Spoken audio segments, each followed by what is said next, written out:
Pour tous ceux qui souhaitaient s'initier à la Kinex, à la Wii ou encore à la PlayStation Move, le Campagne Hard 85 deuxième édition était une formidable opportunité pour découvrir toutes les dernières innovations technologiques.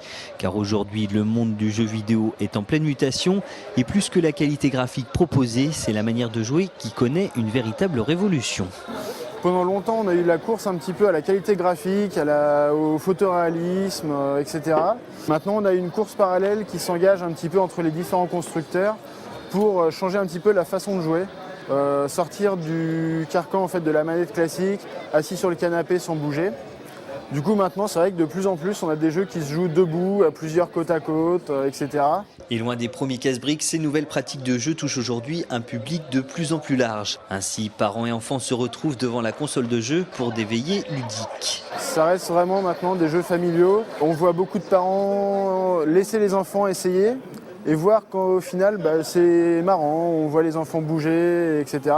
Donc les parents s'y mettent et jouent en fait à côté des enfants. Donc c'est vraiment une image qui est assez intéressante et qu'on n'avait pas l'habitude de voir il y a encore quelques années. Et à l'écart des écrans plats, l'association Les Tables d'Olonne proposait des tournois ainsi que des initiations aux jeux de figurines et de stratégie. Il y en a un qui 3 points de dégâts de plus encore. Ouais, bon, d'accord. Puisque vous insistez, ils ne refuiront pas. C'est à la fois le côté stratégique et puis réfléchir comment se positionner, étudier le territoire, comment se placer par rapport aux autres.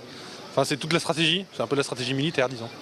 À l'approche de Noël, un salon comme celui-là aura sans doute suscité quelques envies.